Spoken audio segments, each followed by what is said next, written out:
BJP ತನ್ನ ಮಹಿಳಾ ಮೋರ್ಚಾದ ಮೂಲಕ ಕಾಂಗ್ರೆಸ್ ಮಹಿಳಾ ವಿರೋಧಿ ಅಂತ ಬಿಂಬಿಸುವುದಕ್ಕೆ ಹೂಡಿರುವ ಹುನ್ನಾರಕ್ಕೂ ರಾಜ್ಯ ಕಾಂಗ್ರೆಸ್ ಇನ್ನೂ ಎಚ್ಚೆತ್ತುಕೊಂಡಂತೆ ಕಾಣಿಸ್ತಾ ಇಲ್ಲ. ರಾಷ್ಟ್ರೀಯ ಮಟ್ಟದಲ್ಲಿ ಅಖಿಲ ಭಾರತ ಮಹಿಳಾ ಕಾಂಗ್ರೆಸ್ ದಶಕಗಳಿಂದ ತನ್ನದೇ ಆದಂತಹ ಛಾಪು ಮೂಡಿಸಿದ್ರೂ ರಾಜ್ಯ ಮಟ್ಟದಲ್ಲಿ ಅದರ ಪ್ರಭಾವ ಕುಂದಿದೆ. ಮಹಿಳಾ ಘಟಕ ಕೇವಲ ನಾಮಮಾತ್ರಕ್ಕಾಗಿರದೆ ಪಕ್ಷದ ಭದ್ರಕೋಟೆಯಾಗಿ ಬದಲಾಗಬೇಕಾಗಿದೆ. ನಮಸ್ಕಾರ, ಈ ದಿನ .comಗೆ ಸ್ವಾಗತ. ನಾನು ಶ್ರೀರಾಜ್ ಹುಕ್ವಾಡಿ. ಲೋಕಸಭೆಯಲ್ಲಿ ಮಂಡಿಸಲಾದಂತಹ ಕ್ಷೇತ್ರ ಮರುವಿಂಗಡಣೆ ಮಸೂದೆಗೆ ಮಹಿಳಾ ಮೀಸಲಾತಿ ಮಸೂದೆಯನ್ನು ತಳುಕು ಹಾಕಿದ್ದಕ್ಕೆ ಅಗತ್ಯವಾದಂತಹ 2/3 ಬಹುಮತ ಲಭ್ಯವಾಗದ ಬೆನ್ನಲ್ಲೇ ಅದರ ಅಪಕೀರ್ತಿಯನ್ನ ಕಾಂಗ್ರೆಸ್ ಮೇಲೆ ಹಾಕುವುದಕ್ಕೆ ಬಿಜೆಪಿ ಹೊಸ ಸಿನಿಕತೆ ಸೃಷ್ಟಿಸಿದೆ. ಬಿಜೆಪಿ ತನ್ನ ಮಹಿಳಾ ಮೋರ್ಚಾದ ಮೂಲಕ ಕಾಂಗ್ರೆಸ್ ಮಹಿಳಾ ವಿರೋಧಿ ಅಂತ ಬಿಂಬಿಸುವುದಕ್ಕೆ ಹೂಡಿರುವ ಹುನ್ನಾರಕ್ಕೂ ರಾಜ್ಯ ಕಾಂಗ್ರೆಸ್ ಇನ್ನೂ ಎಚ್ಚೆತ್ತುಕೊಂಡಂತೆ ಕಾಣಿಸ್ತಾ ಇಲ್ಲ. ರಾಜ್ಯ ಬಿಜೆಪಿ ಮಹಿಳಾ ಮೋರ್ಚಾ ಹಮ್ಮಿಕೊಂಡಿರುವಂತಹ ಸಬಲ ನಾರಿ ಸಮರ್ಥ ಭಾರತ ಅಭಿಯಾನ ರಾಜ್ಯ ರಾಜಕಾರಣದಲ್ಲಿ ಹೊಸ ಸಂಚಲನ ಮೂಡಿಸಿದೆ. ಮಹಿಳಾ ಮತದಾರರನ್ನ ಸೆಳೆಯುವಲ್ಲಿ ಬಿಜೆಪಿ ಆಕ್ರಮಣಕಾರಿ ಹೆಜ್ಜೆ ಇಡ್ತಾ ಇದ್ರೆ, ಆಡಳಿತಾರೂಢ ಕಾಂಗ್ರೆಸ್ ಇದಕ್ಕೆ ಸೂಕ್ತ ಕೌಂಟರ್ ನೀಡುವುದಕ್ಕೆ ಪರದಾಡ್ತಾ ಇದೆ. ಬಿಜೆಪಿಯ ಸಂಘಟಿತ ದಾಳಿಗೆ ಕಾಂಗ್ರೆಸ್ ಮೌನ ವಹಿಸಿದೆ. ಸಂಸತ್ತಿನಲ್ಲಿಯೂ ರಾಜ್ಯದ ಕಾಂಗ್ರೆಸ್ ಸಂಸದರ ಪರಿಣಾಮಕಾರಿಯಲ್ಲದ ಪ್ರತಿಕ್ರಿಯೆಗಳು ಇಲ್ಲಿ ಪ್ರಶ್ನಾರ್ಹವಾಗಿದೆ. ಕರ್ನಾಟಕದ ರಾಜಕೀಯ ಇತಿಹಾಸದಲ್ಲಿ ಮಹಿಳಾ ಮತದಾರರು ಎಂದಿಗೂ ನಿರ್ಣಾಯಕ ಶಕ್ತಿ. ಈ ಶಕ್ತಿಯನ್ನ ತನ್ನತ್ತ ಸೆಳೆದುಕೊಳ್ಳಲು ಬಿಜೆಪಿ ಈಗ ಸಬಲ ನಾರಿ ಸಮರ್ಥ ಭಾರತ ಎಂಬ ಬೃಹತ್ ಅಭಿಯಾನದ ಮೂಲಕ ಅಖಾಡಕ್ಕಿಳಿದಿದೆ. ಆದರೆ ಬಿಜೆಪಿಯ ಈ ಸಾಂಘಿಕ ಹೋರಾಟಕ್ಕೆ ಪ್ರತ್ಯುತ್ತರ ನೀಡುವಲ್ಲಿ ಕಾಂಗ್ರೆಸ್ ಹಿಂದೆ ಬಿದ್ದಿದೆ.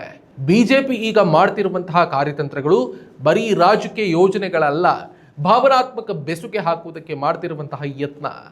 ಇದು ಕಾಂಗ್ರೆಸ್ ಅಂತಹ ಪಕ್ಷಕ್ಕೆ ಇನ್ನೂ ಅರ್ಥ ಆಗಿಲ್ಲ. ಕನಿಷ್ಠ ಪಕ್ಷ ಮುಳ್ಳನ್ನ ಮುಳ್ಳಿನಿಂದಲೇ ತೆಗೆಯಬೇಕು ಎನ್ನುವಂತಹ ಸಾಮಾನ್ಯ ಜ್ಞಾನವನ್ನೂ ಕೂಡ ಕಾಂಗ್ರೆಸ್ ಇನ್ನೂ ಅರಿತಂತೆ ಕಾಣಿಸ್ತಾ ಇಲ್ಲ. ಸ್ವಾತಂತ್ರ್ಯ ಹೋರಾಟ ಒಂದು ಕಥೆಯಲ್ಲ, ಮರೆಮಾಚಿದ ಹೋರಾಟಗಳ ಅನಾವರಣ. ಭಾರತದ ಸ್ವಾತಂತ್ರ್ಯ, ಕರ್ನಾಟಕದ ಏಕೀಕರಣ ಒಂದೇ ಹೋರಾಟದ 2 ಮುಖಗಳು. ಜೈ ಹಿಂದ್, ಜಯ ಕರ್ನಾಟಕ ವಿಶೇಷಾಂಕ ಈಗಲೇ ಓದಿ ಹಂಚಿಕೊಳ್ಳಿ. ಬಿಜೆಪಿಯ ಅಭಿಯಾನ ಕೇವಲ ಭಾಷಣಗಳಿಗೆ ಸೀಮಿತ ಆಗಿಲ್ಲ.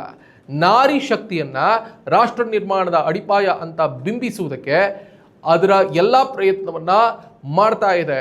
ಮಹಿಳೆಯರಲ್ಲಿ ಹೆಮ್ಮೆ ಮೂಡಿಸುವಂಥ ಪ್ರಯತ್ನವನ್ನ ಮಹಿಳಾ ಮೋರ್ಚಾದ ಮುಖೇನವಾಗಿ ಮಾಡ್ತಾ ಇದೆ. ಆದರೆ ಕಾಂಗ್ರೆಸ್ ಗ್ಯಾರಂಟಿಗಳ ಮೇಲೆ ಅತಿಯಾದಂತಹ ನಂಬಿಕೆಯಲ್ಲಿಯೇ ಇದೆ. ಕಾಂಗ್ರೆಸ್ ಸರ್ಕಾರ ಗೃಹಲಕ್ಷ್ಮಿ ಮತ್ತು ಶಕ್ತಿ ಯೋಜನೆಗಳ ಮೂಲಕ ಮಹಿಳೆಯರನ್ನ ಸೆಳೆದುಕೊಂಡಿದೆ ನಿಜ. ಆದರೆ ಬಿಜೆಪಿ ಮಹಿಳಾ ಮೋರ್ಚಾ ಬೀದಿಗೆ ಇಳಿದು ಕೆಲಸ ಮಾಡಿ ಮಹಿಳೆಯರನ್ನ ಸೆಳೆತಾ ಇದ್ದಾರೆ. ಕಾಂಗ್ರೆಸ್ನ ಮಹಿಳಾ ಘಟಕ ಕೇವಲ ಅಂಕಿ ಅಂಶಗಳಿಗೆ ಸೀಮಿತಗೊಂಡಿದೆ. ಸ್ಪಷ್ಟವಾಗಿ ಕಾಂಗ್ರೆಸ್ ಮಹಿಳಾ ಘಟಕ ಸಂಘಟನಾತ್ಮಕ ಹಿನ್ನಡೆಯನ್ನು ಅನುಭವಿಸ್ತಾ ಇದೆ ಅನ್ನೋದು ಇದು ಸ್ಪಷ್ಟವಾಗಿ ಕಾಣಿಸ್ತಾ ಇದೆ. ಸಬಲ ನಾರಿ ಎಂಬ ಘೋಷಣೆಯಡಿ ಜನರನ್ನ ತಲುಪಿ ಮಹಿಳಾ ಸುರಕ್ಷತೆ ಮತ್ತು ರಾಷ್ಟ್ರೀಯತೆಯನ್ನ ತಳಕ ಹಾಕ್ತಾ ಇದೆ. ಕಾಂಗ್ರೆಸ್ ಕಾರ್ಯಕರ್ತರು ಜನರನ್ನ ತಲುಪ್ತಾ ಇಲ್ಲ ಅಥವಾ ಮೊದಲಿಗರಾಗ್ತಾ ಇಲ್ಲ. ಬಿಜೆಪಿಯ ಈ ಅಭಿಯಾನ ಕೇವಲ ಚುನಾವಣಾ ಗಿಮಿಕ್ ಎನ್ನುವುದು ಸ್ಪಷ್ಟ. ಆದರೆ ಅದು ತಲುಪಿಸುವಂತಹ ಸಂದೇಶ ಮಾತ್ರ ತೀಕ್ಷ್ಣ ಆಗಿದೆ. ಒಂದು ವೇಳೆ ಕಾಂಗ್ರೆಸ್ ತನ್ನ ಮಹಿಳಾ ಘಟಕವನ್ನು ಬಲಪಡಿಸದೆ ಬಿಜೆಪಿಯ ಸಬಲ ನಾರಿ ಅಭಿಯಾನಕ್ಕೆ ತಕ್ಕುದಾದಂತಹ ವೈಚಾರಿಕ ಮತ್ತು ಸಂಘಟನಾತ್ಮಕ ಕೌಂಟರ್ ನೀಡದೇ ಇದ್ರೆ ಮುಂಬರುವಂತಹ ಚುನಾವಣೆಗಳಲ್ಲಿ ಗ್ಯಾರಂಟಿ ಯೋಜನೆಗಳ ಲಾಭವನ್ನ ಬಿಜೆಪಿ ತನ್ನ ಪ್ರಚಾರದ ಮೂಲಕ ಹೈಜಾಕ್ ಮಾಡುವಂತಹ ಸಾಧ್ಯತೆ ದಟ್ಟವಾಗಿ ಕಾಣಿಸ್ತಾ ಇದೆ. ಹೆಸರಿಗಷ್ಟೇ ರಾಜ್ಯ ಕಾಂಗ್ರೆಸ್ ಮಹಿಳಾ ಘಟಕವೇ. ಬಿಜೆಪಿ ಮಹಿಳಾ ಮೋರ್ಚಾದ ಆಕ್ರಮಣಕಾರಿ ಹೋರಾಟದ ಮುಂದೆ ಕಾಂಗ್ರೆಸ್ ಮಹಿಳಾ ಘಟಕ ಮಂಕಾಗಿದೆ. ಕರ್ನಾಟಕದ ರಾಜಕೀಯ ಇತಿಹಾಸದಲ್ಲಿ ಮಹಿಳಾ ಮತದಾರರು ನಿರ್ಣಾಯಕ ಪಾತ್ರ ವಹಿಸ್ತಾ ಬಂದಿದ್ದಾರೆ. ಹೀಗಿರುವಾಗ ಜನಸಾಮಾನ್ಯರ ಧ್ವನಿಯಾಗಬೇಕಾಗಿದ್ದಂತಹ ಮಹಿಳಾ ಘಟಕಗಳ ಕಾರ್ಯವೈಖರಿ ಈಗ ಚರ್ಚೆಯ ವಿಷಯ ಆಗಿದೆ. ರಾಜ್ಯದಲ್ಲಿ ಯಾವುದೇ ಸಣ್ಣ ಘಟನೆ ನಡೆದರೂ ಕೂಡ ಬಿಜೆಪಿ ಮಹಿಳಾ ಮೋರ್ಚಾ ತಕ್ಷಣವೇ ಬೀದಿಗಿಳಿತದೆ. ಬೆಲೆ ಏರಿಕೆ ಅಥವಾ ಸರ್ಕಾರದ ವೈಫಲ್ಯಗಳ ವಿರುದ್ಧ ಪ್ರತಿಭಟನೆಗಳ ಮೂಲಕ ಬಿಜೆಪಿ ಮಹಿಳೆಯರು ಸದ್ದು ಮಾಡ್ತಾರೆ. ಸಾಮಾಜಿಕ ಜಾಲತಾಣಗಳಲ್ಲಿ ಸರ್ಕಾರದ ವಿರುದ್ಧ ಸತತವಾಗಿ ಪೋಸ್ಟ್ಗಳನ್ನು ಹಾಕುವ ಮೂಲಕ ಆಡಳಿತ ಪಕ್ಷವನ್ನು ಇಕ್ಕಟ್ಟಿಗೆ ಸಿಲುಕಿಸ್ತದೆ. ಆದರೆ ಕಾಂಗ್ರೆಸ್ ಮಹಿಳಾ ಘಟಕ ಮಾತ್ರ ನೀರಸವಾಗ್ತಾ ಇದೆ. ಆಡಳಿತ ಪಕ್ಷ ಆಗಿರುವಂತಹ ಕಾರಣವೋ ಅಥವಾ ಆಂತರಿಕ ಸಮನ್ವಯದ ಕೊರತೆಯ ತಿಳಿತಾ ಇಲ್ಲ. ಕಾಂಗ್ರೆಸ್ ಮಹಿಳಾ ಘಟಕ ಬಿಜೆಪಿಗೆ ತಿರುಗೇಟು ನೀಡುವಲ್ಲಿ ವಿಫಲ ಆಗ್ತಾ ಇದೆ. ಬಿಜೆಪಿ ಮಾಡುವಂತಹ ಆರೋಪಗಳಿಗೆ ತಕ್ಷಣದ ತಾರ್ಕಿಕ ಉತ್ತರ ನೀಡುವಲ್ಲಿ ಕಾಂಗ್ರೆಸ್ ಮಹಿಳಾ ನಾಯಕಿಯರು ಹಿಂದೆ ಬೀಳ್ತಾ ಇದ್ದಾರೆ.